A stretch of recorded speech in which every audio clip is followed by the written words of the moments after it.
ಓಂ ಶಾಂತಿ. ಇಂದಿನ ಪರಮಾತ್ಮನ ಮಹಾವಾಕ್ಯ ಮುರುಳಿ ದಿನಾಂಕ 15/5/2024. ವಾಕ್ತಾದ ಮಧುಬನ. ಮಧುರ ಮಕ್ಕಳೇ, ಪರಮಾತ್ಮ ತಂದೆಯನ್ನು ನೆನಪು ಮಾಡಲು ಆಧಾರ ತಂದೆಯ ಬಗ್ಗೆ ನಮಗಿರುವ ಪ್ರೀತಿಯಾಗಿದೆ. ಪ್ರೀತಿಯಲ್ಲಿ ಕೊರತೆಯಾದಾಗ ಏಕರಸವಾಗಿ ನಾವು ಪರಮಾತ್ಮ ತಂದೆಯ ನೆನಪಿನಲ್ಲಿ ಸ್ಥಿತ ಆಗಲು ಸಾಧ್ಯ ಇಲ್ಲ. ಮತ್ತು ಏಕರಸವಾಗಿ ತಂದೆಯ ನೆನಪಿನಲ್ಲಿ ಸ್ಥಿತ ಆಗದೇ ಇದ್ದರೆ ಪರಮಾತ್ಮ ತಂದೆಯ ಮೂಲಕ ನಮಗೆ ಪ್ರೀತಿ ಪ್ರಾಪ್ತಿಯಾಗಲು ಸಾಧ್ಯ ಇಲ್ಲ. ಇಂದಿನ ಪ್ರಶ್ನೆ ಆಗಿದೆ, ಆತ್ಮಕ್ಕೆ ಅತಿ ಪ್ರಿಯವಾದ ವಸ್ತು ಯಾವುದಾಗಿದೆ? ಅದರ ಲಕ್ಷಣ ಏನು? ಉತ್ತರ: ಆತ್ಮಕ್ಕೆ ಅತಿ ಪ್ರಿಯವಾದ ವಸ್ತು ಶರೀರ ಆಗಿದೆ. ಶರೀರದ ಬಗ್ಗೆ ಆತ್ಮಕ್ಕೆ ಎಷ್ಟು ಪ್ರೀತಿ ಇದೆ ಅಂದರೆ ಆತ್ಮ ಶರೀರವನ್ನು ತ್ಯಾಗ ಮಾಡಲು ತಯಾರಾಗುವುದಿಲ್ಲ.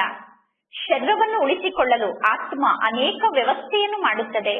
ಪರಮಾತ್ಮ ತಂದೆ ತಿಳಿಸುತ್ತಾರೆ, ಮಕ್ಕಳೇ, ನಿಮ್ಮ ಈ ಶರೀರ ತಮೋ ಪ್ರಧಾನ ಆದಂತಹ ಚೀಚಿ ಶರೀರ ಆಗಿದೆ. ಈಗ ನೀವು ಹೊಸ ಶರೀರವನ್ನು ಧಾರಣೆ ಮಾಡಿಕೊಳ್ಳಬೇಕು. ಆದ್ದರಿಂದ ಈ ಹಳೆಯ ಶರೀರದ ಬಗ್ಗೆ ಇರುವ ಮಮತ್ವವನ್ನು ಸಮಾಪ್ತಿ ಮಾಡಿಕೊಳ್ಳಿ. ಈಗ ನಿಮಗೆ ಶರೀರದ ಅಭಿಮಾನ ಇರಬಾರದು. ಈಗ ನಿಮಗೆ ದೇಹಾಭಿಮಾನ ಇರಬಾರದು. ಇದೇ ನಿಮ್ಮ ಗುರಿಯಾಗಿದೆ. ಓಂ ಶಾಂತಿ. ಆತ್ಮಿಕ ತಂದೆ ಆತ್ಮಿಕ ಮಕ್ಕಳಿಗೆ ತಿಳಿಸುತ್ತಿದ್ದಾರೆ. ಈಗ ಮಕ್ಕಳಿಗೆ ಗೊತ್ತಿದೆ, ದೈವಿ ಸ್ವರಾಜ್ಯದ ಉದ್ಘಾಟನೆ ಆಗಿಬಿಟ್ಟಿದೆ. ಈಗ ದೈವಿ ಸ್ವರಾಜ್ಯಕ್ಕೆ ಹೋಗುವುದಕ್ಕೋಸ್ಕರ ತಯಾರಿ ನಡೆಯುತ್ತಿದೆ. ಯಾವುದಾದರೂ ಸ್ಥಾನದಲ್ಲಿ ನೀವು ಬ್ರಾಂಚ್ ಅನ್ನು ತೆರೆದರೆ ದೊಡ್ಡ ವ್ಯಕ್ತಿಗಳ ಮೂಲಕ ಆ ಬ್ರಾಂಚ್ ನ ಉದ್ಘಾಟನೆಯನ್ನು ಮಾಡಿಸಲು ನೀವು ಪ್ರಯತ್ನ ಪಡುತ್ತೀರಾ. ದೊಡ್ಡ ವ್ಯಕ್ತಿಯನ್ನು ನೋಡಿ ಅವರಿಗಿಂತ ಸಣ್ಣವರಾದ ಎಲ್ಲಾ ಆಫೀಸರ್ಸ್ ಆ ಬ್ರಾಂಚ್ಗೆ ಬರುತ್ತಾರೆ. ನೀವು ಗವರ್ನರ್ನ ಮೂಲಕ ಓಪನಿಂಗ್ ಅನ್ನು ಮಾಡಿಸಿದರೆ ದೊಡ್ಡ ದೊಡ್ಡ ಮಿನಿಸ್ಟರ್ಗಳು ಕೂಡ ನಿಮ್ಮ ಬ್ರಾಂಚ್ಗೆ ಬರುತ್ತಾರೆ. ಒಂದು ವೇಳೆ ನೀವು ಕಲೆಕ್ಟರ್ನ ಮೂಲಕ ಓಪನಿಂಗ್ ಅನ್ನು ಮಾಡಿಸಿದರೆ ದೊಡ್ಡ ವ್ಯಕ್ತಿಗಳು ಬರುವುದಿಲ್ಲ. ಆದ್ದರಿಂದ ಯಾರಾದರೂ ದೊಡ್ಡ ವ್ಯಕ್ತಿಗಳು ಬಂದು ಉದ್ಘಾಟನೆಯನ್ನು ಮಾಡಬೇಕು ಎಂದು ನೀವು ಪ್ರಯತ್ನ ಪಡಬೇಕು. ಯಾವುದಾದರೂ ಒಂದು ನೆಪದಿಂದ ಅವರು ನಮ್ಮ ಬ್ರಾಂಚ್ ನ ಒಳಗಡೆ ಬರಬೇಕು. ಆಗ ನೀವು ಅವರಿಗೆ ಮಾರ್ಗವನ್ನು ತೋರಿಸಬೇಕು. ಯಾವುದಾದರೂ ಒಂದು ನೆಪವನ್ನು ಮಾಡಿ ದೊಡ್ಡ ವ್ಯಕ್ತಿಗಳು ನಿಮ್ಮ ಬ್ರಾಂಚ್ ನ ಒಳಗಡೆ ಬರುವಂತೆ ಮಾಡಬೇಕು. ನಂತರ ನೀವು ಅವರಿಗೆ ಜ್ಞಾನದ ಮಾರ್ಗವನ್ನು ತೋರಿಸಬೇಕು. ಬೇಹದ್ದಿನ ತಂದೆಯ ಮೂಲಕ ಹೇಗೆ ಬೇಹದ್ದಿನ ಆಸ್ತಿ ಸಿಗುತ್ತಿದೆ ಅನ್ನುವುದನ್ನು ನೀವು ಎಲ್ಲರಿಗೂ ತಿಳಿಸಬೇಕು. ಪರಮಾತ್ಮ ತಂದೆ ತಿಳಿಸುತ್ತಾರೆ, ಬ್ರಾಹ್ಮಣರಾದ ನಿಮ್ಮನ್ನು ಬಿಟ್ಟು ಬೇರೆ ಯಾವ ಮನುಷ್ಯರಿಗೂ ಈ ಜ್ಞಾನ ಗೊತ್ತಿಲ್ಲ. ಪರಮಾತ್ಮ ತಂದೆ ಬಂದಿದ್ದಾರೆ ಎಂದು ನೀವು ಡೈರೆಕ್ಟ್ ಆಗಿ ಯಾರಿಗೂ ಹೇಳಬಾರದು. ಭಗವಂತ ಬಂದಿದ್ದಾರೆ ಎಂದು ಜಗತ್ತಿನಲ್ಲಿ ಅನೇಕರು ಹೇಳುತ್ತಾರೆ. ತಮ್ಮನ್ನು ತಾವು ಭಗವಂತ ಎಂದು ಹೇಳಿಕೊಳ್ಳುವಂತವರು ಜಗತ್ತಿನಲ್ಲಿ ಅನೇಕ ಜನ ಹುಟ್ಟಿಕೊಂಡಿದ್ದಾರೆ. ಆದ್ದರಿಂದ ಭಗವಂತ ಬಂದಿದ್ದಾರೆ ಎಂದು ನೀವು ಹೇಳಬಾರದು. ಬೇಹದ್ದಿನ ತಂದೆ ಬಂದು ಕಲ್ಪದ ಮೊದಲಿನಂತೆ ನಾಟಕದ ಪ್ಲಾನ್ ನ ಅನುಸಾರ ಬೇಹದ್ದಿನ ಆಸ್ತಿಯನ್ನು ನೀಡುತ್ತಿದ್ದಾರೆ ಎಂದು ನೀವು ಎಲ್ಲರಿಗೂ ತಿಳಿಸಬೇಕು. ಈ ಸಂಪೂರ್ಣ ಲೈನ್ ಅನ್ನು ನೀವು ಬರೆಯಬೇಕು. ಮನುಷ್ಯರು ನೀವು ಬರೆದಿರುವ ಲೈನ್ ಅನ್ನು ಓದಿ ನಂತರ ಜ್ಞಾನವನ್ನು ಅರ್ಥ ಮಾಡಿಕೊಳ್ಳಲು ಪ್ರಯತ್ನ ಪಡುತ್ತಾರೆ. ಯಾರ ಅದೃಷ್ಟದಲ್ಲಿ ಇದೆಯೋ ಅವರು ಬಂದು ಜ್ಞಾನವನ್ನು ಅರ್ಥ ಮಾಡಿಕೊಳ್ಳುತ್ತಾರೆ. ಈಗ ಮಕ್ಕಳಿಗೆ ಸಂಪೂರ್ಣ ಜ್ಞಾನ ಗೊತ್ತಾಗಿದೆ. ನಾವು ಬೇಹದ್ದಿನ ತಂದೆಯ ಮೂಲಕ ಬೇಹದ್ದಿನ ಆಸ್ತಿಯನ್ನು ಪಡೆದುಕೊಳ್ಳುತ್ತಿದ್ದೇವೆ. ನಿಶ್ಚಯ ಬುದ್ಧಿ ಉಳ್ಳಂತಹ ಮಕ್ಕಳೇ ಪರಮಾತ್ಮ ತಂದೆಯ ಸಮ್ಮುಖಕ್ಕೆ ಬರುತ್ತಾರೆ. ನಿಶ್ಚಯ ಬುದ್ಧಿ ಉಳ್ಳಂತಹ ಮಕ್ಕಳು ಕೆಲವೊಮ್ಮೆ ಸಂಶಯ ಬುದ್ಧಿ ಉಳ್ಳವರಾಗಿ ಬಿಡುತ್ತಾರೆ. ಮಾಯೆ ಮಕ್ಕಳಿಗೆ ಕಾಟವನ್ನು ಕೊಟ್ಟು ಮಕ್ಕಳನ್ನು ಸಂಶಯ ಬುದ್ಧಿ ಉಳ್ಳವರನ್ನಾಗಿ ಮಾಡುತ್ತದೆ. ಪುರುಷಾರ್ಥ ಮಾರ್ಗದಲ್ಲಿ ನಡೆಯುತ್ತಾ ಮಕ್ಕಳು ಮಾಯೆಗೆ ಸೋತು ಬಿಡುತ್ತಾರೆ. ಸದಾ ಒಂದೇ ಕಡೆಯವರು ವಿಜಯಿ ಆಗುವಂತಹ ಕಾಯಿದೆ ಇಲ್ಲ. ನಾವು ಎಂದೂ ಸೋಲಬಾರದು ಅಂದರೆ ಸಾಧ್ಯ ಇಲ್ಲ. ನಮ್ಮ ಜೀವನದಲ್ಲಿ ಸೋಲು ಮತ್ತು ಗೆಲುವಿನ ಆಟ ನಡೆಯುತ್ತಿರುತ್ತದೆ. ಯುದ್ಧದಲ್ಲಿ 3 ಪ್ರಕಾರದ ಯುದ್ಧ ಇದೆ. ಫಸ್ಟ್ ಕ್ಲಾಸ್ ಆದ ಯುದ್ಧ, ಸೆಕೆಂಡ್ ಕ್ಲಾಸ್ ಆದ ಯುದ್ಧ ಮತ್ತು ಥರ್ಡ್ ಕ್ಲಾಸ್ ಆದ ಯುದ್ಧ ಎಂದು. ಕೆಲವೊಮ್ಮೆ ಯುದ್ಧವನ್ನು ಮಾಡದೇ ಇರುವಂತವರು ಕೂಡ ನಿಮಗೆ ಕಾಣಿಸುತ್ತಾರೆ. ಅಂತವರಿಗೂ ಕೂಡ ಇಲ್ಲಿಗೆ ಬರಲು ಅವಕಾಶವನ್ನು ನೀಡಲಾಗುತ್ತದೆ. ಸ್ವಲ್ಪ ಇಲ್ಲಿಯ ಬಣ್ಣವನ್ನು ಹಚ್ಚಿಕೊಂಡು ನಂತರ ಯುದ್ಧವನ್ನು ಮಾಡಬಹುದು ಎಂದು ಅಂತವರಿಗೂ ಇಲ್ಲಿಗೆ ಬರಲು ಅನುಮತಿಯನ್ನು ನೀಡಲಾಗುತ್ತದೆ. ಅವರು ಈ ಸೇನೆಗೆ ಬಂದು ಸೇರಿಕೊಂಡರೆ ಅವರಿಗೆ ಈ ಸೇನೆಯಲ್ಲಿರುವವರ ಬಣ್ಣ ಹತ್ತಬಹುದು ಎಂದು ಅಂತವರಿಗೂ ಇಲ್ಲಿಗೆ ಬರಲು ಅನುಮತಿಯನ್ನು ನೀಡಲಾಗುತ್ತದೆ. ಏಕೆಂದರೆ ಜಗತ್ತಿನ ಜನರಿಗೆ ನೀವು ಮಹಾರಥಿ ಯೋಧರಾಗಿದ್ದೀರಾ ಅನ್ನುವುದು ಗೊತ್ತಿಲ್ಲ. ಆದರೆ ನಿಮ್ಮ ಕೈಯಲ್ಲಿ ಯಾವುದೇ ಆಯುಧಗಳು ಇಲ್ಲ. ನಿಮ್ಮ ಕೈಯಲ್ಲಿ ಆಯುಧವನ್ನು ಕೊಟ್ಟರೆ ಅದು ಶೋಭಿಸುವುದಿಲ್ಲ. ಒಂದು ವೇಳೆ ನಿಮ್ಮ ಕೈಯಲ್ಲಿ ಆಯುಧ ಇದ್ದಿದ್ದರೆ ಅದು ಶೋಭಿಸುತ್ತಿರಲಿಲ್ಲ. ಈಗ ಪರಮಾತ್ಮ ತಂದೆ ತಿಳಿಸುತ್ತಾರೆ, ನಿಮ್ಮ ಬಳಿ ಜ್ಞಾನದ ಖಡ್ಗ ಇದೆ, ನಿಮ್ಮ ಬಳಿ ಜ್ಞಾನದ ಕಟಾರಿ ಇದೆ. ಜಗತ್ತಿನ ಜನ ನಿಮ್ಮ ಕೈಯಲ್ಲಿರುವ ಜ್ಞಾನದ ಖಡ್ಗ ಮತ್ತು ಜ್ಞಾನದ ಕಟಾರಿಯನ್ನು ನೋಡಿ ಅದನ್ನು ಸ್ಥೂಲ ಖಡ್ಗ ಸ್ಥೂಲ ಕಟಾರಿ ಎಂದು ತಿಳಿದುಕೊಂಡಿದ್ದಾರೆ. ಈಗ ಮಕ್ಕಳಿಗೆ ಪರಮಾತ್ಮ ತಂದೆ ಜ್ಞಾನದ ಅಸ್ತ್ರಶಸ್ತ್ರವನ್ನು ನೀಡುತ್ತಿದ್ದಾರೆ. ಈ ಜ್ಞಾನ ಮಾರ್ಗದಲ್ಲಿ ಹಿಂಸೆಯ ಮಾತೇ ಇಲ್ಲ. ಆದರೆ ಈ ಜ್ಞಾನದ ಬಗ್ಗೆ ಯಾರಿಗೂ ಗೊತ್ತಿಲ್ಲ. ದೇವಿಯರ ಕೈಯಲ್ಲಿ ಸ್ಥೂಲ ಆಯುಧವನ್ನು ತೋರಿಸಿದ್ದಾರೆ. ದೇವತೆಗಳ ಕೈಯಲ್ಲಿ ಆಯುಧವನ್ನು ತೋರಿಸಿ ದೇವತೆಗಳನ್ನು ಹಿಂಸಕರನ್ನಾಗಿ ಮಾಡಿದ್ದಾರೆ. ದೇವತೆಗಳನ್ನು ಹಿಂಸಕರು ಎಂದು ಯಾರು ತಿಳಿದುಕೊಂಡಿದ್ದಾರೋ ಅವರು ಸಂಪೂರ್ಣ ಬುದ್ಧಿಹೀನರಾಗಿದ್ದಾರೆ. ಪರಮಾತ್ಮ ತಂದೆಗೆ ಚೆನ್ನಾಗಿ ಗೊತ್ತಿದೆ ಯಾರ್ಯಾರು ಹೂವು ಆಗುತ್ತಾರೆ ಎಂದು. ಪರಮಾತ್ಮ ತಂದೆ ಸ್ವಯಂ ಹೇಳುತ್ತಾರೆ, ಹೂವಾದಂತಹ ಮಕ್ಕಳು ಎಲ್ಲರಿಗಿಂತ ಮುಂದೆ ಇರಬೇಕು ಎಂದು. ಯಾರು ಹೂವಾಗುತ್ತಾರೆ ಅನ್ನುವುದು ನಾಟಕದಲ್ಲಿ ಫಿಕ್ಸ್ ಆಗಿದೆ. ಎಷ್ಟು ಜನ ಹೂವಾಗಬೇಕು ಅನ್ನುವುದು ನಾಟಕದಲ್ಲಿ ಫಿಕ್ಸ್ ಆಗಿದೆ. ಆದರೆ ತಂದೆ ಹೂವಾದಂತಹ ಮಕ್ಕಳ ಹೆಸರನ್ನು ಹೇಳುವುದಿಲ್ಲ. ಒಂದು ವೇಳೆ ಹೂವಾದಂತಹ ಮಕ್ಕಳ ಹೆಸರನ್ನು ಪರಮಾತ್ಮ ತಂದೆ ಹೇಳಿದರೆ ಪುನಃ ಉಳಿದ ಮಕ್ಕಳು ತಂದೆಯನ್ನು ಕೇಳುತ್ತಾರೆ, ನಾನು ಮುಳ್ಳಾಗಿದ್ದೇನೇನು? ಪರಮಾತ್ಮ ತಂದೆ ಮಕ್ಕಳನ್ನು ಕೇಳುತ್ತಾರೆ, ಯಾರು ನರನಿಂದ ನಾರಾಯಣ ಆಗುತ್ತೀರಾ ಎಂದು. ಆಗ ಎಲ್ಲಾ ಮಕ್ಕಳು ನಾನು ನರನಿಂದ ನಾರಾಯಣ ಆಗುತ್ತೇನೆ ಎಂದು ಕೈಯನ್ನು ಎತ್ತುತ್ತಾರೆ. ಮಕ್ಕಳು ಸ್ವಯಂ ತಿಳಿದುಕೊಂಡಿದ್ದಾರೆ, ಯಾರು ಹೆಚ್ಚು ಸೇವೆಯನ್ನು ಮಾಡುತ್ತಾರೋ ಅವರು ಪರಮಾತ್ಮ ತಂದೆಯನ್ನು ಕೂಡ ಜಾಸ್ತಿ ನೆನಪು ಮಾಡುತ್ತಾರೆ ಎಂದು. ಪರಮಾತ್ಮ ತಂದೆಯ ಬಗ್ಗೆ ಯಾರಿಗೆ ಪ್ರೀತಿ ಇದೆಯೋ ಅವರು ಅವಶ್ಯವಾಗಿ ತಂದೆಯ ನೆನಪಿನಲ್ಲೇ ಸ್ಥಿತ ಆಗಿರುತ್ತಾರೆ. ಆದರೆ ಎಲ್ಲರೂ ಏಕರಸವಾಗಿ ತಂದೆಯ ನೆನಪಿನಲ್ಲಿ ಸ್ಥಿತ ಆಗಲು ಸಾಧ್ಯ ಇಲ್ಲ. ಪರಮಾತ್ಮ ತಂದೆಯನ್ನು ನೆನಪು ಮಾಡಲು ಮಕ್ಕಳಿಗೆ ಸಾಧ್ಯ ಆಗುತ್ತಿಲ್ಲ. ಆದ್ದರಿಂದ ತಂದೆಯ ಬಗ್ಗೆ ಮಕ್ಕಳಿಗೆ ಪ್ರೀತಿ ಇಲ್ಲ. ಅತಿ ಪ್ರಿಯವಾದ ವಸ್ತುವನ್ನು ಎಲ್ಲರೂ ಬಹಳಷ್ಟು ನೆನಪು ಮಾಡುತ್ತಾರೆ. ತಂದೆ ತಾಯಿಗೆ ಮಕ್ಕಳ ಬಗ್ಗೆ ಪ್ರೀತಿ ಇರುತ್ತದೆ. ಆದ್ದರಿಂದ ಮಕ್ಕಳನ್ನು ಎತ್ತಿಕೊಂಡು ತಂದೆ ತಾಯಿ ಮಡಿಲಿನಲ್ಲಿ ಕೂರಿಸಿಕೊಳ್ಳುತ್ತಾರೆ. ಸಣ್ಣ ಮಕ್ಕಳು ಹೂವಿನ ಸಮಾನ ಆಗಿದ್ದಾರೆ. ಈಗ ಮಕ್ಕಳಾದ ನಿಮ್ಮ ಮನಸ್ಸಿನಲ್ಲಿ ನಾನು ಶಿವ ತಂದೆಯ ಸಮೀಪಕ್ಕೆ ಹೋಗಬೇಕು ಅನ್ನುವ ಇಚ್ಛೆ ಉತ್ಪನ್ನ ಆಗುತ್ತದೆ. ಹೇಗೆ ಸಣ್ಣ ಮಕ್ಕಳು ತಂದೆ ತಾಯಿಯನ್ನು ಆಕರ್ಷಣೆ ಮಾಡುತ್ತಾರೆ, ತಂದೆ ತಾಯಿ ತಕ್ಷಣ ಮಗುವನ್ನು ಎತ್ತಿಕೊಂಡು ಮಡಿಲಿನಲ್ಲಿ ಕೂರಿಸಿಕೊಳ್ಳುತ್ತಾರೆ, ಮಗುವನ್ನು ಪ್ರೀತಿ ಮಾಡುತ್ತಾರೆ. ಇಲ್ಲಿ ಬೇಹದ್ದಿನ ತಂದೆಯ ಬಗ್ಗೆ ನಿಮಗೆ ಬಹಳಷ್ಟು ಪ್ರೀತಿ ಇದೆ. ಬೇಹದ್ದಿನ ತಂದೆ ಅತಿ ಪ್ರಿಯ ತಂದೆಯಾಗಿದ್ದಾರೆ. ಬೇಹದ್ದಿನ ತಂದೆ ಮಕ್ಕಳ ಮನಸ್ಸಿನ ಎಲ್ಲ ಶುಭ ಮನೋಕಾಮನೆಯನ್ನು ಪೂರ್ಣ ಮಾಡುತ್ತಾರೆ. ಮನುಷ್ಯರಿಗೆ ಏನು ಬೇಕು? ಮನುಷ್ಯರು ಒಂದನೆಯದಾಗಿ ನನ್ನ ಆರೋಗ್ಯ ಬಹಳ ಚೆನ್ನಾಗಿರಬೇಕು ಎಂದು ಬಯಸುತ್ತಾರೆ. ಎಂದೂ ನನಗೆ ಕಾಯಿಲೆ ಬರಬಾರದು ಎಂದು ಬಯಸುತ್ತಾರೆ. ನಾವು ಆರೋಗ್ಯವಂತರಾಗಿರುವುದು ಬಹಳ ಒಳ್ಳೆಯದು ಎಂದು ತಿಳಿದುಕೊಂಡಿದ್ದಾರೆ. ಆದ್ದರಿಂದ ನಾನು ಬಹಳಷ್ಟು ಆರೋಗ್ಯವಂತ ಆಗಿರಬೇಕು, ನನ್ನ ಆರೋಗ್ಯ ಚೆನ್ನಾಗಿರಬೇಕು ಎಂದು ಬಯಸುತ್ತಾರೆ. ನಾವು ಆರೋಗ್ಯವಂತರಾಗಿದ್ದೇವೆ, ಆದರೆ ನಮ್ಮ ಬಳಿ ಹಣ ಇಲ್ಲ ಅಂದರೆ ಆ ಆರೋಗ್ಯ ಯಾವ ಕೆಲಸಕ್ಕೂ ಬರುವುದಿಲ್ಲ. ಪುನಃ ನಮಗೆ ಹಣ ಬೇಕು, ಹಣದ ಮೂಲಕ ಸುಖ ಸಿಗುತ್ತದೆ.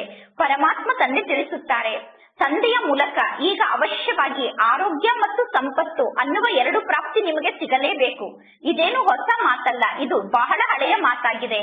ಯಾವಾಗ ಪರಮಾತ್ಮ ತಂದೆಯ ಜೊತೆಗೆ ನೀವು ಮಿಲನವನ್ನು ಮಾಡುತ್ತೀರೋ ಆಗ ನೀವು ಈ ಪ್ರಾಪ್ತಿ ತಂದೆಯ ಮೂಲಕ ನಮಗೆ ಸಿಗುತ್ತದೆ ಎಂದು ಹೇಳುತ್ತೀರಾ.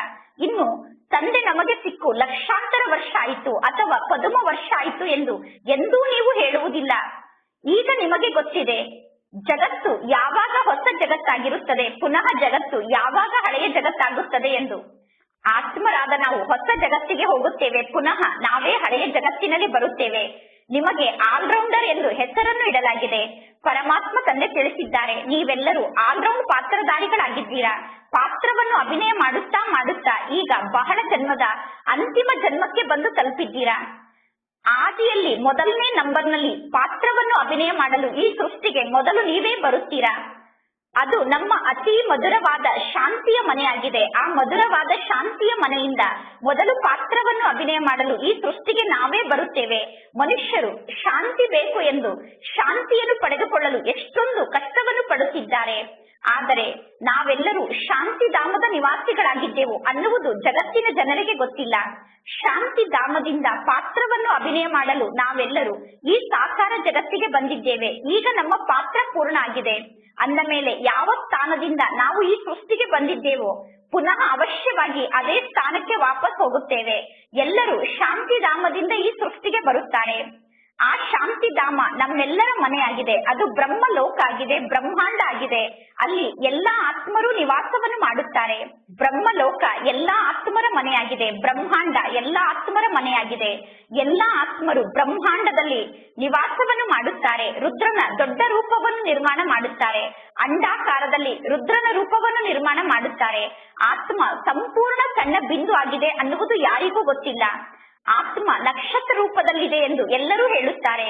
ದೊಡ್ಡ ರೂಪದ ಪೂಜೆಯನ್ನು ಮಾಡುತ್ತಾರೆ. ನಿಮಗೆ ಗೊತ್ತಿದೆ, ಇಷ್ಟು ಸಣ್ಣ ಬಿಂದುವಿನ ಪೂಜೆಯನ್ನು ಮಾಡಲು ಸಾಧ್ಯ ಇಲ್ಲ. ಅಂದ ಮೇಲೆ ಪುನಃ ಯಾರ ಪೂಜೆಯನ್ನು ಮಾಡಬೇಕು? ಪೂಜೆಯನ್ನು ಮಾಡುವುದಕ್ಕೋಸ್ಕರ ದೊಡ್ಡ ಲಿಂಗಾಕಾರವನ್ನು ನಿರ್ಮಾಣ ಮಾಡುತ್ತಾರೆ. ದೊಡ್ಡ ಅಂಡಾಕಾರದ ರುದ್ರನ ರೂಪವನ್ನು ನಿರ್ಮಾಣ ಮಾಡಿ ಆ ಲಿಂಗುವಿನ ಪೂಜೆಯನ್ನು ಮಾಡುತ್ತಾರೆ. ಹಾಲಿನಿಂದ ಆ ಲಿಂಗುವಿಗೆ ಅಭಿಷೇಕವನ್ನು ಮಾಡುತ್ತಾರೆ. ವಾಸ್ತವದಲ್ಲಿ ಶಿವ ತಂದೆ ಅಭೋಕ್ತ ಆಗಿದ್ದಾರೆ. ಅಂದ ಮೇಲೆ ಅವರಿಗೆ ನೀವು ಹೇಗೆ ಹಾಲಿನ ಅಭಿಷೇಕವನ್ನು ಮಾಡಲು ಸಾಧ್ಯ? ಒಂದು ವೇಳೆ ಪರಮಾತ್ಮ ತಂದೆ ಹಾಲನ್ನು ಕುಡಿದರೆ ಪರಮಾತ್ಮ ತಂದೆ ಭೋಕ್ತ ಆದಂತೆ. ಇದು ಒಂದು ಅದ್ಭುತ ಮಾತಾಗಿದೆ. ಎಲ್ಲರೂ ಹೇಳುತ್ತಾರೆ ಪರಮಾತ್ಮ ತಂದೆ ನಮ್ಮ ವಾರಸುದಾರ ಆಗಿದ್ದಾರೆ. ನಾವು ಪರಮಾತ್ಮ ತಂದೆಗೆ ವಾರಸುದಾರರಾಗಿದ್ದೇವೆ. ಏಕೆಂದರೆ ನಾವೆಲ್ಲರೂ ಪರಮಾತ್ಮ ತಂದೆಗೆ ಬಲಿಹಾರಿ ಆಗಿದ್ದೇವೆ.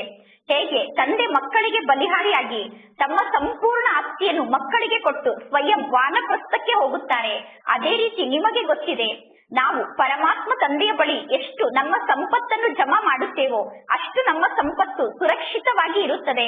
ಗಾಯನ ಕೂಡ ಇದೆ. ಕೆಲವರ ಸಂಪತ್ತು ಮಣ್ಣು ಪಾಲಾಗುತ್ತದೆ, ಕೆಲವರ ಸಂಪತ್ತನ್ನು ಗೌರ್ಮೆಂಟ್ ತೆಗೆದುಕೊಳ್ಳುತ್ತದೆ, ಕೆಲವರ ಸಂಪತ್ತಿಗೆ ಬೆಂಕಿ ಹತ್ತುತ್ತದೆ, ಕೆಲವರ ಸಂಪತ್ತನ್ನು ಕಳ್ಳರು ಲೂಟಿ ಮಾಡಿಕೊಂಡು ಹೋಗುತ್ತಾರೆ ಎಂದು. ಈಗ ಮಕ್ಕಳಿಗೆ ಗೊತ್ತಿದೆ ಯಾವುದು ಈ ಜಗತ್ತಿನಲ್ಲಿ ಉಳಿಯಲು ಸಾಧ್ಯ ಇಲ್ಲ. ಈಗ ಎಲ್ಲವೂ ನಾಶ ಆಗುತ್ತದೆ, ಎಲ್ಲವೂ ಭಸ್ಮ ಆಗಲೇಬೇಕು ಅನ್ನುವುದು ಮಕ್ಕಳಿಗೆ ಗೊತ್ತಿದೆ. ಎಂದು ಈ ರೀತಿ ತಿಳಿದುಕೊಳ್ಳಬೇಡಿ. ವಿನಾಶದ ಸಮಯದಲ್ಲಿ ಏರೋಪ್ಲೇನ್ ಕೆಳಗಡೆ ಬೀಳುತ್ತದೆ, ಆಗ ವಿನಾಶ ಆಗುತ್ತದೆ.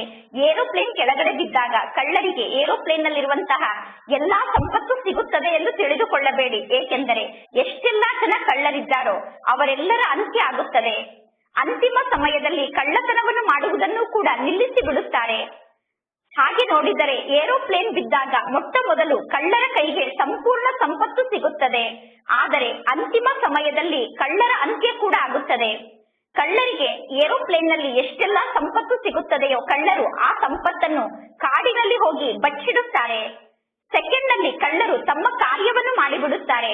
ಅನೇಕ ಪ್ರಕಾರದಿಂದ ಕಳ್ಳತನದ ಕೆಲಸವನ್ನು ಮಾಡುತ್ತಾರೆ. ಕೆಲವರು ರಾಯಲ್ಟಿಯಿಂದ ಕಳ್ಳತನವನ್ನು ಮಾಡುತ್ತಾರೆ, ಕೆಲವರು ಕನಿಷ್ಠ ರೂಪದಲ್ಲಿ ಕಳ್ಳತನವನ್ನು ಮಾಡುತ್ತಾರೆ. ನಿಮಗೆ ಗೊತ್ತಿದೆ ಎಲ್ಲವೂ ವಿನಾಶ ಆಗುತ್ತದೆ ಮತ್ತು ನೀವು ಸಂಪೂರ್ಣ ವಿಶ್ವಕ್ಕೆ ಮಾಲೀಕರಾಗುತ್ತೀರಾ. ಸತ್ಯುಗದಲ್ಲಿ ನೀವು ಏನನ್ನೂ ಹುಡುಕುವ ಅವಶ್ಯಕತೆ ಇಲ್ಲ. ನೀವು ಸತ್ಯುಗದಲ್ಲಿ ಬಹಳ ಶ್ರೇಷ್ಠ ಮನೆಯಲ್ಲಿ ಜನ್ಮವನ್ನು ಪಡೆದುಕೊಳ್ಳುತ್ತೀರಾ. ಸತ್ಯುಗದಲ್ಲಿ ನಿಮಗೆ ಹಣದ ಅವಶ್ಯಕತೆ ಇರುವುದಿಲ್ಲ. ರಾಜರಿಗೆ ಎಂದು ಅನ್ಯರಿಂದ ಹಣವನ್ನು ತೆಗೆದುಕೊಳ್ಳಬೇಕು ಅನ್ನುವ ವಿಚಾರ ಇರುವುದಿಲ್ಲ. ದೇವತೆಗಳಿಗೆ ಅನ್ಯರಿಂದ ಹಣವನ್ನು ತೆಗೆದುಕೊಳ್ಳಬೇಕು ಅನ್ನುವ ವಿಚಾರ ಮನಸ್ಸಿನಲ್ಲಿ ಸ್ವಲ್ಪ ಕೂಡ ಉತ್ಪನ್ನ ಆಗಲು ಸಾಧ್ಯ ಇಲ್ಲ. ಪರಮಾತ್ಮ ತಂದೆ ನಮಗೆ ಸರ್ವಸ್ವವನ್ನು ನೀಡುತ್ತಾರೆ. ಅಂದ ಮೇಲೆ ಎಂದು ಸತ್ಯುಗದಲ್ಲಿ ಕಳ್ಳತನ ಮೋಸದ ಮಾತೆ ಇರುವುದಿಲ್ಲ. ಸತ್ಯುಗದಲ್ಲಿ ಈರ್ಷ್ಯೆಯ ಮಾತೆ ಇರುವುದಿಲ್ಲ. ನೀವೀಗ ಸಂಪೂರ್ಣ ಹೂವಾಗುತ್ತೀರಾ. ಮುಳ್ಳು ಮತ್ತು ಹೂವು ಎಂದು ಕರೆಯಲಾಗುತ್ತದೆ. ಈ ಕಲಿಯುಗದಲ್ಲಿ ಎಲ್ಲರೂ ಮುಳ್ಳೇ ಆಗಿದ್ದಾರೆ. ಆದ್ದರಿಂದ ವಿಕಾರವನ್ನು ತ್ಯಾಗ ಮಾಡಿ ಕಲಿಯುಗದ ಮನುಷ್ಯರಿಗೆ ಇರಲು ಸಾಧ್ಯ ಆಗುತ್ತಿಲ್ಲ. ಯಾರು ವಿಕಾರಕ್ಕೆ ವಶ ಆಗುತ್ತಾರೋ ಅವರಿಗೆ ಮುಳ್ಳು ಎಂದು ಕರೆಯಬೇಕಾಗುತ್ತದೆ. ರಾಜರಿಂದ ಹಿಡಿದು ಎಲ್ಲಾ ಪ್ರಜೆಗಳು ಈಗ ಮುಳ್ಳೇ ಆಗಿದ್ದಾರೆ. ಆದ್ದರಿಂದ ತಂದೆ ತಿಳಿಸುತ್ತಾರೆ, ನಾನೀಗ ನಿಮ್ಮನ್ನು ಈ ಲಕ್ಷ್ಮೀ ನಾರಾಯಣರ ಸಮಾನ ಮಾಡುತ್ತೇನೆ, ಅಂದರೆ ರಾಜರಿಗೆ ರಾಜರನ್ನಾಗಿ ಮಾಡುತ್ತೇನೆ. ಪರಮಾತ್ಮ ತಂದೆ ತಿಳಿಸುತ್ತಾರೆ, ಮುಳ್ಳಾದಂತಹ ಮನುಷ್ಯರು ಹೂವಾದಂತಹ ದೇವತೆಗಳ ಸಮ್ಮುಖಕ್ಕೆ ಹೋಗಿ ಅವರ ಸಮ್ಮುಖದಲ್ಲಿ ತಲೆಯನ್ನು ಬಾಗಿಸಿ ನಮಸ್ಕಾರವನ್ನು ಮಾಡುತ್ತಾರೆ. ಈ ಲಕ್ಷ್ಮೀ ನಾರಾಯಣರು ಬಹಳಷ್ಟು ಬುದ್ಧಿವಂತರಾಗಿದ್ದಾರೆ. ಇಲ್ಲಿ ಪರಮಾತ್ಮ ತಂದೆ ಮಕ್ಕಳಿಗೆ ತಿಳಿಸಿದ್ದಾರೆ, ಸತ್ಯುಗದ ನಿವಾಸಿಗಳಿಗೆ ಮಹಾರಾಜ ಎಂದು ಕರೆಯಲಾಗುತ್ತದೆ, ತ್ರೇತಾಯುಗದ ನಿವಾಸಿಗಳಿಗೆ ರಾಜ ಎಂದು ಕರೆಯಲಾಗುತ್ತದೆ. ದೊಡ್ಡ ವ್ಯಕ್ತಿಗಳಿಗೆ ಮಹಾರಾಜ ಎಂದು ಕರೆಯಲಾಗುತ್ತದೆ, ಸಣ್ಣ ವ್ಯಕ್ತಿಗಳಿಗೆ ರಾಜ ಎಂದು ಕರೆಯಲಾಗುತ್ತದೆ. ಮಹಾರಾಜರ ಸಭೆ ಮೊದಲು ನಡೆಯುತ್ತದೆ. ಸತ್ಯುಗದಲ್ಲಿ ನಂಬರ್ ವಾರ್ ಪದವಿಗಳಿದೆ. ಅಂದ ಮೇಲೆ ನಂಬರ್ ವಾರ್ ಆಗಿ ನಿಮಗೆ ಸತ್ಯುಗದಲ್ಲಿ ಕುರ್ಚಿ ಸಿಗುತ್ತದೆ, ಅಂದರೆ ನಂಬರ್ ವಾರ್ ಆಗಿ ಸೀಟ್ ಸಿಗುತ್ತದೆ. ಎಂದೂ ಬರದೇ ಇರುವಂತಹ ವ್ಯಕ್ತಿಗಳು ಯಾರಾದರೂ ಮಧುಬನಕ್ಕೆ ಬಂದರೆ ಮೊದಲು ಅವರಿಗೆ ನೀವು ಕುರ್ಚಿಯನ್ನು ಕೊಡಬೇಕಾಗುತ್ತದೆ, ಅವರಿಗೆ ಗೌರವವನ್ನು ಕೊಡಬೇಕಾಗುತ್ತದೆ. ನಿಮಗೆ ಗೊತ್ತಿದೆ, ಈಗ ನಮ್ಮ ಮಾಲೆ ತಯಾರಾಗುತ್ತಿದೆ. ಈಗ ಮಕ್ಕಳ ಬುದ್ಧಿಯಲ್ಲಿ ಜ್ಞಾನ ಇದೆ, ಬೇರೆ ಯಾರ ಬುದ್ಧಿಯಲ್ಲೂ ಈ ಜ್ಞಾನ ಇಲ್ಲ. ರುದ್ರ ಮಾಲೆಯನ್ನು ತೆಗೆದುಕೊಂಡು ಎಲ್ಲರೂ ಜಪವನ್ನು ಮಾಡುತ್ತಾರೆ. ಮೊದಲು ನೀವು ಕೂಡ ಮಾಲೆಯನ್ನು ಜಪ ಮಾಡುತ್ತಿದ್ದೀರಿ. ಅನೇಕ ಮಂತ್ರವನ್ನು ಭಕ್ತಿ ಮಾರ್ಗದಲ್ಲಿ ನೀವು ಜಪ ಮಾಡುತ್ತಾ ಬಂದಿದ್ದೀರಾ. ಪರಮಾತ್ಮ ತಂದೆ ತಿಳಿಸುತ್ತಾರೆ, ಈ ಬ್ರಹ್ಮ ತಂದೆ ಕೂಡ ಭಕ್ತ ಆಗಿದ್ದರು. ಈಗ ಒಬ್ಬ ತಂದೆಯನ್ನು ನೀವು ಇಲ್ಲಿ ನೆನಪು ಮಾಡಬೇಕು. ಪರಮಾತ್ಮ ತಂದೆ ಮಕ್ಕಳಿಗೆ ವಿಶೇಷವಾಗಿ ತಿಳಿಸುತ್ತಾರೆ, ಮಧುರಾತಿ ಮಧುರ ಆತ್ಮಿಕ ಮಕ್ಕಳೇ, ಭಕ್ತಿ ಮಾರ್ಗದಲ್ಲಿ ನೀವೆಲ್ಲರೂ ದೇಹಾಭಿಮಾನಕ್ಕೆ ವಶ ಆಗಿರುವ ಕಾರಣ ಅನೇಕರನ್ನು ನೀವು ನೆನಪು ಮಾಡುತ್ತಾ ಬಂದಿದ್ದೀರಾ. ಈಗ ಒಬ್ಬ ತಂದೆಯನ್ನು ನೀವು ನೆನಪು ಮಾಡಬೇಕು.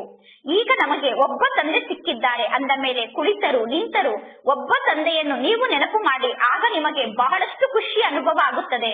ಪರಮಾತ್ಮ ತಂದೆಯನ್ನು ನೆನಪು ಮಾಡಿದರೆ ನಿಮಗೆ ಸಂಪೂರ್ಣ ವಿಶ್ವದ ರಾಜ್ಯಭಾಗ್ಯ ಸಿಗುತ್ತದೆ. ಪರಮಾತ್ಮ ತಂದೆ ತಿಳಿಸುತ್ತಾರೆ, ಎಷ್ಟು ಸಮಯ ಕಡಿಮೆ ಆಗುತ್ತಾ ಹೋಗುತ್ತದೆಯೋ ಅಷ್ಟು ಪರಮಾತ್ಮ ತಂದೆಯನ್ನು ಬೇಗ ಬೇಗ ನೀವು ನೆನಪು ಮಾಡುತ್ತೀರಾ. ದಿನ ಪ್ರತಿದಿನ ಕಳೆದಂತೆ ನೆನಪಿನ ಹೆಜ್ಜೆಯನ್ನು ನೀವು ಮುಂದೆ ಇಡುತ್ತಾ ಹೋಗುತ್ತೀರಾ. ಆತ್ಮಕ್ಕೆ ಎಂದೂ ಸುಸ್ತಾಗುವುದಿಲ್ಲ.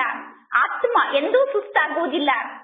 ಶರೀರದ ಮೂಲಕ ಕೆಲವರು ಪರ್ವತವನ್ನು ಹತ್ತುತ್ತಾರೆ. ಪರ್ವತವನ್ನು ಹತ್ತುತ್ತಾ ಹತ್ತುತ್ತಾ ಕೆಲವರಿಗೆ ಸುಸ್ತಾಗುತ್ತದೆ. ನೀವು ಪರಮಾತ್ಮ ತಂದೆಯನ್ನು ನೆನಪು ಮಾಡುತ್ತೀರಾ. ತಂದೆಯನ್ನು ನೆನಪು ಮಾಡುವುದರಿಂದ ನಿಮಗೆ ಎಂದೂ ಸುಸ್ತಾಗಲು ಸಾಧ್ಯ ಇಲ್ಲ. ತಂದೆಯನ್ನು ನೆನಪು ಮಾಡಿದಾಗ ಇನ್ನೂ ಜಾಸ್ತಿ ಖುಷಿ ಅನುಭವ ಆಗುತ್ತದೆ. ನೀವು ಪರಮಾತ್ಮ ತಂದೆಯನ್ನು ನೆನಪು ಮಾಡುತ್ತಾ ಮುಂದೆ ಹೋಗುತ್ತೀರಾ. ಅರ್ಧ ಕಲ್ಪದವರೆಗೂ ಮಕ್ಕಳಾದ ನೀವು ಬಹಳಷ್ಟು ಪರಿಶ್ರಮವನ್ನು ಪಟ್ಟಿದ್ದೀರಾ. ಶಾಂತಿ ಧಾಮಕ್ಕೆ ಹೋಗುವುದಕ್ಕೋಸ್ಕರ ನೀವು ಅರ್ಧ ಕಲ್ಪದಿಂದ ಬಹಳಷ್ಟು ಪರಿಶ್ರಮವನ್ನು ಪಟ್ಟಿದ್ದೀರಾ. ಗುರಿ ಉದ್ದೇಶದ ಬಗ್ಗೆ ಮೊದಲು ನಿಮಗೆ ಸ್ವಲ್ಪ ಕೂಡ ಗೊತ್ತಿರಲಿಲ್ಲ. ಈಗ ಮಕ್ಕಳಿಗೆ ಪರಮಾತ್ಮ ತಂದೆಯ ಪರಿಚಯ ಗೊತ್ತಾಗಿದೆ. ಭಕ್ತಿ ಮಾರ್ಗದಲ್ಲಿ ಯಾವ ಪರಮಾತ್ಮ ತಂದೆಯನ್ನು ಪಡೆದುಕೊಳ್ಳಲು ನೀವು ಬಹಳಷ್ಟು ಭಕ್ತಿಯನ್ನು ಮಾಡುತ್ತಾ ಬಂದಿದ್ದೀರೋ ಈಗ ಆ ಪರಮಾತ್ಮ ತಂದೆ ತಿಳಿಸುತ್ತಾರೆ, ತಂದೆಯಾದ ನನ್ನನ್ನು ನೀವು ನೆನಪು ಮಾಡಿ ಎಂದು. ಅಂದ ಮೇಲೆ ನೀವೇ ವಿಚಾರ ಮಾಡಿ, ಪರಮಾತ್ಮ ತಂದೆ ಸರಿಯಾದ ಮಾತನ್ನು ತಿಳಿಸುತ್ತಿದ್ದಾರೋ ಅಥವಾ ಇಲ್ಲವೋ ಎಂದು. ಜಗತ್ತಿನ ಜನ ತಿಳಿದುಕೊಂಡಿದ್ದಾರೆ, ನೀರಿನಲ್ಲಿ ಸ್ನಾನವನ್ನು ಮಾಡಿದರೆ ನಾವು ಪಾವನ ಆಗುತ್ತೇವೆ ಎಂದು. ಆದರೆ ನದಿಯ ನೀರು ಇಲ್ಲೂ ಕೂಡ ಇದೆ. ಇಲ್ಲಿರುವ ನೀರಿಗೆ ನೀವು ಗಂಗಾ ನದಿಯ ನೀರು ಎಂದು ಕರೆಯುತ್ತೀರೇನು? ಇಲ್ಲ. ಇಲ್ಲಿರುವ ನದಿಗೆ ನೀವು ಗಂಗಾ ನದಿ ಎಂದು ಕರೆಯುವುದಿಲ್ಲ. ಮಳೆ ಬಂದಾಗ ನದಿಯಲ್ಲಿ ನೀರು ಸಂಗ್ರಹ ಆಗುತ್ತದೆ. ಮಳೆ ಬಂದಾಗ ನೀರು ಸಂಗ್ರಹ ಆಗುತ್ತದೆ. ನಂತರ ಪರ್ವತದಿಂದ ಆ ನೀರು ಕೆಳಗಡೆ ಹರಿಯುತ್ತಿರುತ್ತದೆ. ಪರ್ವತದಿಂದ ಹರಿಯುವಂತಹ ನೀರಿಗೆ ಗಂಗಾ ನದಿಯ ನೀರು ಎಂದು ಕರೆಯಲು ಸಾಧ್ಯ ಇಲ್ಲ. ಪರ್ವತದಿಂದ ನೀರು ಹರಿಯುವುದು ಎಂದೂ ನಿಲ್ಲುವುದಿಲ್ಲ. ಇದಕ್ಕೆ ಪ್ರಕೃತಿಯ ಲೀಲೆ ಎಂದು ಕರೆಯಲಾಗುತ್ತದೆ. ಮಳೆ ಬರುವುದು ನಿಲ್ಲುತ್ತದೆ, ಆದರೆ ಪರ್ವತದಿಂದ ನೀರು ಸದಾ ಹರಿಯುತ್ತಿರುತ್ತದೆ. ವೈಷ್ಣವರು ಸದಾ ಬಾವಿಯ ನೀರನ್ನೇ ಕುಡಿಯುತ್ತಾರೆ. ಒಂದು ಕಡೆ ವೈಷ್ಣವರು ತಿಳಿದುಕೊಂಡಿದ್ದಾರೆ ಈ ಬಾವಿಯ ನೀರು ಪವಿತ್ರ ನೀರಾಗಿದೆ ಎಂದು. ಇನ್ನೊಂದು ಕಡೆ ಪುನಃ ಪತಿತರಿಂದ ಪಾವನ ಆಗಲು ಗಂಗಾ ನದಿಯಲ್ಲಿ ಸ್ನಾನವನ್ನು ಮಾಡಲು ಹೋಗುತ್ತಾರೆ. ಇದಕ್ಕೆ ಅಜ್ಞಾನ ಎಂದು ಕರೆಯಲಾಗುತ್ತದೆ. ಮಳೆಯ ನೀರು ಬಹಳ ಒಳ್ಳೆಯ ನೀರಾಗಿರುತ್ತದೆ. ಇದು ನಾಟಕದ ಲೀಲೆ ಆಗಿದೆ. ಇದಕ್ಕೆ ನಾಟಕದ ಲೀಲೆ ಎಂದು ಕರೆಯಲಾಗುತ್ತದೆ. ಪರಮಾತ್ಮ ತಂದೆಯ ಪ್ರಾಕೃತಿಕ ಲೀಲೆ ಈ ಲೀಲೆ ಆಗಿದೆ. ಬೀಜ ಬಹಳ ಸಣ್ಣದಾಗಿರುತ್ತದೆ. ಸಣ್ಣ ಬೀಜದ ಮೂಲಕ ಎಷ್ಟು ದೊಡ್ಡ ವೃಕ್ಷ ಉತ್ಪನ್ನ ಆಗುತ್ತದೆ ನೋಡಿ. ಈಗ ಮಕ್ಕಳಿಗೆ ಗೊತ್ತಿದೆ, ಈ ಭೂಮಿ ಬಂಜರು ಭೂಮಿ ಆಗುತ್ತದೆ. ಬಂಜರು ಭೂಮಿ ಆದಾಗ ಭೂಮಿಯಲ್ಲಿ ಸ್ವಲ್ಪ ಕೂಡ ಶಕ್ತಿ ಇರುವುದಿಲ್ಲ, ಭೂಮಿಯಲ್ಲಿ ರುಚಿ ಕೂಡ ಇರುವುದಿಲ್ಲ. ತಂದೆ ಮಕ್ಕಳಿಗೆ ಸ್ವರ್ಗ ಹೇಗಿರುತ್ತದೆ ಅನ್ನುವ ಮಾತಿನ ಅನುಭವವನ್ನು ಮಾಡಿಸುತ್ತಾರೆ. ಈಗಂತೂ ಸ್ವರ್ಗ ಇಲ್ಲ, ಇದೆಲ್ಲವೂ ನಾಟಕದಲ್ಲಿ ಫಿಕ್ಸ್ ಆಗಿದೆ. ಮಕ್ಕಳಿಗೆ ಸ್ವರ್ಗದ ಸಾಕ್ಷಾತ್ಕಾರ ಆಗುತ್ತಿರುತ್ತದೆ. ಸ್ವರ್ಗದಲ್ಲಿರುವ ಹಣ್ಣು ಎಷ್ಟು ಸಿಹಿಯಾಗಿರುತ್ತದೆ ಅನ್ನುವುದನ್ನು ಧ್ಯಾನದಲ್ಲಿ ಹೋಗಿ ನೀವು ಸಾಕ್ಷಾತ್ಕಾರವನ್ನು ಮಾಡಿಕೊಂಡು ಬಂದು ಪುನಃ ಎಲ್ಲರಿಗೂ ತಿಳಿಸುತ್ತೀರಾ. ಈಗ ನೀವು ಯಾವ ಸ್ವರ್ಗವನ್ನು ಸಾಕ್ಷಾತ್ಕಾರದಲ್ಲಿ ನೋಡುತ್ತಿದ್ದೀರೋ ಆ ಸ್ವರ್ಗ ಸ್ಥಾಪನೆ ಆದಾಗ ಇದೇ ಕಣ್ಣಿನಿಂದ ಆ ಸ್ವರ್ಗವನ್ನು ನೋಡುತ್ತೀರಾ. ಇದೇ ಬಾಯಿಂದ ಸ್ವರ್ಗದಲ್ಲಿರುವ ಹಣ್ಣನ್ನು ತಿನ್ನುತ್ತೀರಾ. ಯಾವ ದೃಶ್ಯವನ್ನು ಸಾಕ್ಷಾತ್ಕಾರದಲ್ಲಿ ನೋಡುತ್ತಿದ್ದೀರೋ ಅದೆಲ್ಲವನ್ನು ಈಗ ಇದೇ ಕಣ್ಣಿನಿಂದ ನೋಡುತ್ತೀರಾ. ಆದರೂ ಎಲ್ಲದಕ್ಕೂ ಆಧಾರ ಪುರುಷಾರ್ಥ ಆಗಿದೆ. ಒಂದು ವೇಳೆ ನೀವು ಪುರುಷಾರ್ಥವನ್ನು ಮಾಡದೇ ಇದ್ದರೆ ಯಾವ ಪದವಿಯನ್ನು ಪಡೆದುಕೊಳ್ಳುತ್ತೀರಾ? ಈಗ ನಿಮ್ಮ ಪುರುಷಾರ್ಥ ನಡೆಯುತ್ತಿದೆ, ನೀವೀಗ ದೇವತೆ ಆಗುತ್ತೀರಾ. ವಿನಾಶದ ನಂತರ ಲಕ್ಷ್ಮೀ ನಾರಾಯಣರ ರಾಜ್ಯ ಸ್ಥಾಪನೆ ಆಗುತ್ತದೆ. ಈಗ ಮಕ್ಕಳಿಗೆ ಎಲ್ಲಾ ಮಾತಿನ ಬಗ್ಗೆ ಗೊತ್ತಾಗಿದೆ. ಪಾವನ ಆಗಲು ಸಮಯ ಬೇಕಾಗುತ್ತದೆ. ನೆನಪಿನ ಯಾತ್ರೆಯೇ ಮುಖ್ಯ ಆಗಿದೆ. ಇಲ್ಲಿ ನೆನಪಿನ ಯಾತ್ರೆಯೇ ಮುಖ್ಯ ಆಗಿದೆ. ಮಕ್ಕಳ ಸ್ಥಿತಿಯನ್ನು ನೋಡಿದಾಗ ತಂದೆಗೆ ಗೊತ್ತಾಗುತ್ತದೆ, ಮಕ್ಕಳು ನಾವೆಲ್ಲರೂ ಪರಸ್ಪರ ಸೋದರ ಸೋದರಿಯರಾಗಿದ್ದೇವೆ ಎಂದು ತಿಳಿದುಕೊಂಡರೂ ಕೂಡ ಮಕ್ಕಳಿಗೆ ಪವಿತ್ರ ಆಗಲು ಸಾಧ್ಯ ಆಗುತ್ತಿಲ್ಲ. ಮಕ್ಕಳು ವಿಕಾರಕ್ಕೆ ವಶ ಆಗುವಂತಹ ಕೆಟ್ಟ ಅಭ್ಯಾಸವನ್ನು ಬಿಡುತ್ತಿಲ್ಲ. ಆದ್ದರಿಂದ ಈಗ ಪುನಃ ಪರಮಾತ್ಮ ತಂದೆ ತಿಳಿಸುತ್ತಾರೆ, ನಾವೆಲ್ಲರೂ ಪರಸ್ಪರ ಸೋದರರಾಗಿದ್ದೇವೆ ಎಂದು ತಿಳಿದುಕೊಳ್ಳಿ. ನಾವೆಲ್ಲರೂ ಸೋದರ ಸೋದರಿಯರು ಎಂದು ತಿಳಿದುಕೊಂಡರೂ ಕೂಡ ನಿಮ್ಮ ದೃಷ್ಟಿ ಪರಿವರ್ತನೆ ಆಗುತ್ತಿಲ್ಲ. ನಾವೆಲ್ಲರೂ ಸೋದರ ಸೋದರರಾಗಿದ್ದೇವೆ ಎಂದು ತಿಳಿದುಕೊಂಡು ಎಲ್ಲರನ್ನೂ ಸೋದರ ಆತ್ಮ ಅನ್ನುವ ದೃಷ್ಟಿಯಿಂದ ನೋಡಿದಾಗ ಪುನಃ ಶರೀರದ ನೆನಪು ಬರುವುದಿಲ್ಲ. ನಾವೆಲ್ಲರೂ ಆತ್ಮ ಆಗಿದ್ದೇವೆ, ನಾವು ಶರೀರ ಅಲ್ಲ ಅಂದ ಮೇಲೆ ನೀವೀಗ ಏನೆಲ್ಲವನ್ನು ನೋಡುತ್ತೀರೋ ಅದೆಲ್ಲವೂ ಕೂಡ ವಿನಾಶ ಆಗುತ್ತದೆ. ಈಗ ಈ ಕಣ್ಣಿಗೆ ಏನೆಲ್ಲವೂ ಕಾಣಿಸುತ್ತಿದೆಯೋ ಅದೆಲ್ಲವೂ ವಿನಾಶ ಆಗುತ್ತದೆ. ಈಗ ನಾವು ಈ ಶರೀರವನ್ನು ತ್ಯಾಗ ಮಾಡಿ ಅಶರೀರಿಯಾಗಿ ವಾಪಸ್ ಮನೆಗೆ ಹೋಗಬೇಕು. ನಾವು ಈ ಶರೀರವನ್ನು ಹೇಗೆ ತ್ಯಾಗ ಮಾಡುವುದು ಅನ್ನುವುದನ್ನು ಕಲಿಯುವುದಕ್ಕೋಸ್ಕರ ಇಲ್ಲಿಗೆ ಬಂದಿದ್ದೇವೆ. ಶರೀರವನ್ನು ತ್ಯಾಗ ಮಾಡುವುದೇ ನಮ್ಮೆಲ್ಲರ ಗುರಿಯಾಗಿದೆ. ಆತ್ಮಕ್ಕೆ ಶರೀರ ಅತಿ ಪ್ರಿಯ ಆಗಿದೆ. ಶರೀರವನ್ನು ತ್ಯಾಗ ಮಾಡಬಾರದು ಎಂದು ಆತ್ಮ ಶರೀರದ ರಕ್ಷಣೆಗೋಸ್ಕರ ಬಹಳಷ್ಟು ವ್ಯವಸ್ಥೆಯನ್ನು ಮಾಡಿಕೊಳ್ಳುತ್ತದೆ. ಯಾವ ಕಾರಣಕ್ಕೂ ನಾವು ಶರೀರವನ್ನು ತ್ಯಾಗ ಮಾಡಬಾರದು, ಯಾವ ಕಾರಣಕ್ಕೂ ನನ್ನ ಶರೀರದ ಅಂತ್ಯ ಆಗಬಾರದು ಎಂದು ಆತ್ಮ ಬಯಸುತ್ತದೆ. ಏಕೆಂದರೆ ಆತ್ಮಕ್ಕೆ ಶರೀರದ ಬಗ್ಗೆ ಬಹಳಷ್ಟು ಪ್ರೀತಿ ಇದೆ. ಪರಮಾತ್ಮ ತಂದೆ ತಿಳಿಸುತ್ತಾರೆ, ನಿಮ್ಮ ಈ ಶರೀರ ಹಳೆಯ ಶರೀರ ಆಗಿದೆ. ನೀವೆಲ್ಲರೂ ತಮೋ ಪ್ರಧಾನರಾಗಿದ್ದೀರಾ. ನಿಮ್ಮ ಆತ್ಮ ಚೀಚಿ ಕೊಳಕಾದ ಆತ್ಮ ಆಗಿದೆ. ಆದ್ದರಿಂದ ನೀವೆಲ್ಲರೂ ದುಃಖಿಗಳಾಗಿದ್ದೀರಾ, ನೀವೆಲ್ಲರೂ ರೋಗಿಗಳಾಗಿದ್ದೀರಾ. ಪರಮಾತ್ಮ ತಂದೆ ತಿಳಿಸುತ್ತಾರೆ, ಈಗ ಈ ಶರೀರದ ಬಗ್ಗೆ ನೀವು ಪ್ರೀತಿಯನ್ನು ಇಟ್ಟುಕೊಳ್ಳಬೇಡಿ. ಇದು ಹಳೆಯ ಶರೀರ ಆಗಿದೆ. ಈಗ ನೀವು ಹೊಸ ಶರೀರವನ್ನು ಧಾರಣೆ ಮಾಡಿಕೊಳ್ಳಬೇಕು. ಅಂದರೆ ನೀವೀಗ ಹೊಸ ಶರೀರವನ್ನು ಖರೀದಿ ಮಾಡಬೇಕು. ಶರೀರವನ್ನು ಖರೀದಿ ಮಾಡಲು ಶರೀರವನ್ನು ಯಾವ ಅಂಗಡಿಯಲ್ಲೂ ಇಟ್ಟಿಲ್ಲ. ಆ ಅಂಗಡಿಗೆ ಹೋಗಿ ನೀವು ಶರೀರವನ್ನು ಖರೀದಿ ಮಾಡಲು ಸಾಧ್ಯ ಇಲ್ಲ. ನೀವು ಶರೀರವನ್ನು ಖರೀದಿ ಮಾಡಬೇಕು ಎಂದು ಬಯಸಿದರೂ ಕೂಡ ಶರೀರ ಯಾವ ಅಂಗಡಿಯಲ್ಲೂ ನಿಮಗೆ ಸಿಗುವುದಿಲ್ಲ. ಪರಮಾತ್ಮ ತಂದೆ ತಿಳಿಸುತ್ತಾರೆ, ತಂದೆಯಾದ ನನ್ನನ್ನು ನೀವು ನೆನಪು ಮಾಡಿ, ಆಗ ನೀವು ಪಾವನ ಆಗುತ್ತೀರಾ. ಪುನಃ ನಿಮಗೆ ಪಾವನ ಶರೀರ ಪ್ರಾಪ್ತಿಯಾಗುತ್ತದೆ. ಪಂಚತತ್ವ ಕೂಡ ಪಾವನ ಆಗುತ್ತದೆ. ಪರಮಾತ್ಮ ತಂದೆ ಈ ಎಲ್ಲಾ ಜ್ಞಾನದ ಮಾತನ್ನು ಮಕ್ಕಳಿಗೆ ತಿಳಿಸಿ ಪುನಃ ಮಕ್ಕಳಿಗೆ ಹೇಳುತ್ತಾರೆ, ಮನ್ಮನಾಭವ ಅಂದರೆ ತಂದೆಯಾದ ನನ್ನೊಬ್ಬನನ್ನೇ ನೆನಪು ಮಾಡಿ ಎಂದು. ಒಳ್ಳೆಯದು. ಮಧುರಾತಿ ಮಧುರ ಅಗಲಿ ಹೋಗಿ ಮರಳಿ ಸಿಕ್ಕಿರುವ ಮಕ್ಕಳ ಪ್ರತಿ ಮಾತ್ಪಿತಾ ಬಾಪ್ತಾದರವರ ನೆನಪು, ಪ್ರೀತಿ ಹಾಗೂ ಸುಪ್ರಭಾತ. ಆತ್ಮಿಕ ಮಕ್ಕಳಿಗೆ ಆತ್ಮಿಕ ತಂದೆಯ ನಮಸ್ತೆ, ಆತ್ಮಿಕ ತಂದೆಗೆ ಆತ್ಮಿಕ ಮಕ್ಕಳ ನೆನಪು, ಪ್ರೀತಿ ಹಾಗೂ ನಮಸ್ತೆ ನಮಸ್ತೆ ನಮಸ್ತೆ. ಧಾರಣೆಗೋಸ್ಕರ ಮುಖ್ಯ ಸಾರ. ಫಸ್ಟ್ ಪಾಯಿಂಟ್, ಶಿವತಂದೆಗೆ ನಾವು ವಾರಸುದಾರರಾಗಿದ್ದೇವೆ, ಶಿವತಂದೆ ನಮ್ಮ ವಾರಸುದಾರ ಆಗಿದ್ದಾರೆ ಅನ್ನುವ ನಿಶ್ಚಯದ ಆಧಾರದಿಂದ ಪರಮಾತ್ಮ ತಂದೆಗೆ ಸಂಪೂರ್ಣ ಬಲಿಹಾರಿ ಆಗಬೇಕು. ಎಷ್ಟು ಪರಮಾತ್ಮ ತಂದೆಯ ಬಳಿ ನಮ್ಮ ಸಂಪತ್ತನ್ನು ಜಮಾ ಮಾಡುತ್ತೇವೋ ಅಷ್ಟು ನಮ್ಮ ಸಂಪತ್ತು ಸುರಕ್ಷಿತವಾಗಿ ಇರುತ್ತದೆ. ಆದ್ದರಿಂದ ಹೇಳಲಾಗುತ್ತದೆ, ಕೆಲವರ ಸಂಪತ್ತು ಮಣ್ಣು ಪಾಲಾಗುತ್ತದೆ, ಕೆಲವರ ಸಂಪತ್ತನ್ನು ಗೌರ್ಮೆಂಟ್ ತೆಗೆದುಕೊಳ್ಳುತ್ತದೆ, ಇನ್ನು ಕೆಲವರ ಸಂಪತ್ತನ್ನು ಕಳ್ಳರು ಲೂಟಿ ಮಾಡಿಕೊಂಡು ಹೋಗುತ್ತಾರೆ ಎಂದು. ಸೆಕೆಂಡ್ ಪಾಯಿಂಟ್, ಮುಳ್ಳಿನಿಂದ ನಾವೀಗ ಹೂವಾಗಬೇಕು. ಏಕರಸವಾಗಿ ತಂದೆಯ ನೆನಪಿನಲ್ಲಿ ಸ್ಥಿತಾಗಿ ಮತ್ತು ತಂದೆಯ ಸೇವೆಯನ್ನು ಮಾಡುತ್ತಾ ಪರಮಾತ್ಮ ತಂದೆಯ ಪ್ರೀತಿಗೆ ಅಧಿಕಾರಿಗಳಾಗಬೇಕು. ದಿನ ಪ್ರತಿದಿನ ಕಳೆದಂತೆ ನೆನಪಿನ ಹೆಜ್ಜೆಯನ್ನು ಇನ್ನು ಮುಂದೆ ಇಡುತ್ತಾ ಹೋಗಬೇಕು. ಇಂದಿನ ವರದಾನ ಆಗಿದೆ, ಸ್ವಯಂನ ಪುರುಷಾರ್ಥದ ವಿಧಿಯ ಮೂಲಕ ಸ್ವಯಂನಲ್ಲಿ ಪ್ರಗತಿಯ ಅನುಭವವನ್ನು ಮಾಡುವಂತಹ ಸಫಲತೆಯ ನಕ್ಷತ್ರ ಆಗಿ ಯಾರು ಸ್ವಯಂನ ಪುರುಷಾರ್ಥದ ವಿಧಿಯ ಮೂಲಕ ಸ್ವಯಂನ ಪ್ರಗತಿಯ ಅನುಭವವನ್ನು ಮಾಡುತ್ತಾರೋ ಅಥವಾ ಪುರುಷಾರ್ಥದ ಮೂಲಕ ಸಫಲತೆಯ ಅನುಭವವನ್ನು ಮಾಡುತ್ತಾರೋ ಅವರೇ ಸಫಲತೆಯ ನಕ್ಷತ್ರ ಆಗಿದ್ದಾರೆ. ಅವರ ಸಂಕಲ್ಪದಲ್ಲಿ ಸ್ವಯಂನ ಪುರುಷಾರ್ಥದ ಬಗ್ಗೆ ಸ್ವಲ್ಪ ಕೂಡ ಸಂಶಯ ಉತ್ಪನ್ನ ಆಗಲು ಸಾಧ್ಯ ಇಲ್ಲ. ಈ ರೀತಿ ಆಗುತ್ತದೆಯೋ ಇಲ್ಲವೋ ಅಥವಾ ಇದನ್ನು ಮಾಡಲು ನನಗೆ ಸಾಧ್ಯ ಆಗುತ್ತದೆಯೋ ಇಲ್ಲವೋ ಅನ್ನುವ ಅಸಫಲತೆಯ ಸಂಕಲ್ಪ ಅಂಶ ಮಾತ್ರದಲ್ಲೂ ಅವರ ಮನಸ್ಸಿನಲ್ಲಿ ಇರುವುದಿಲ್ಲ. ಸ್ವಯಂ ಅನ್ನು ಸಫಲತೆಯ ಅಧಿಕಾರಿ ಎಂದು ಅವರು ಅನುಭವ ಮಾಡುತ್ತಾರೆ.